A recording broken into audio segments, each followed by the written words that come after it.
Another very busy week ahead, with Philip Hammond's spring statement on Tuesday the 13th perhaps grabbing the headlines. Even though the Chancellor of the Exchequer's plan is to make the November budget the real centrepiece when it comes to fiscal policy, this should still be an interesting event, as we'll get the latest forecasts from the Office for Budget Responsibility, which could help to shape the Bank of England's monetary policy for good measure. Just to remind you, the headline OBR estimates from last November for the years ending 2018 and 2019 were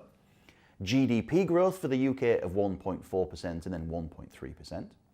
inflation of 2.4% and then 1.9%,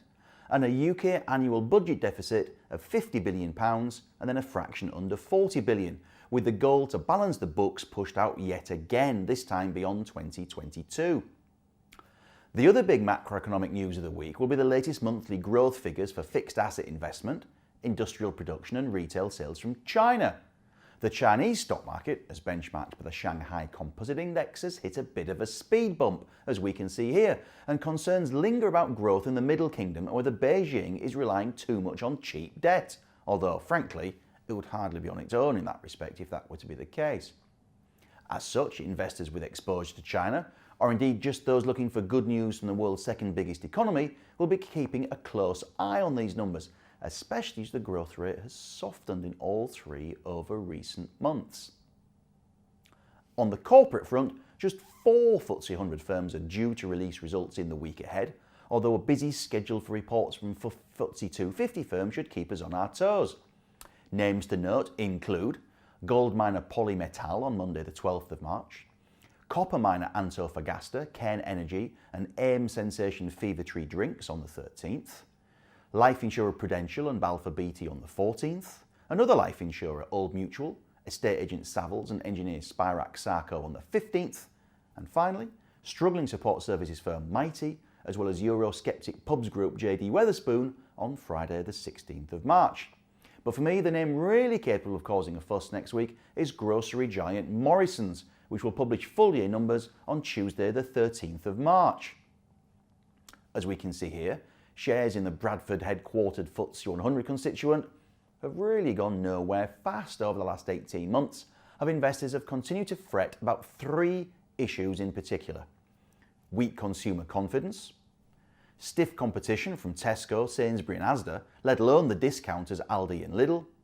and nagging fears about whether Amazon is going to try and make its presence felt in the UK food market after its $13.7 billion acquisition of Whole Foods in 2017.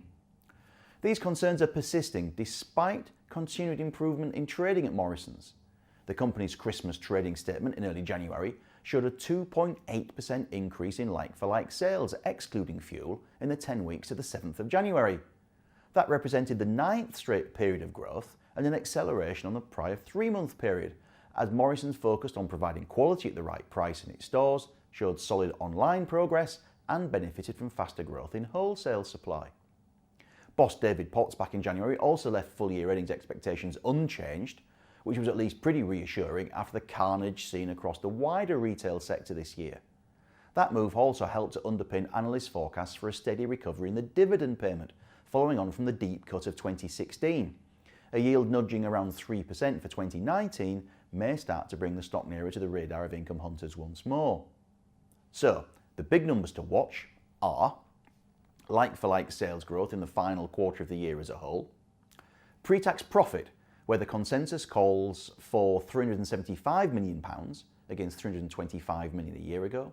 and a total dividend per share figure of 5.98 pence against 5.3 pence a share last year.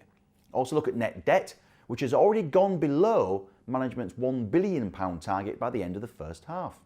Strategically, also look for any comments on the agreement to supply McCall's newsagents and convenience stores, and any thoughts from David Potts on how, or whether, the Tesco Booker deal changes the competitive environment. Thank you for watching, and I look forward to seeing you next time.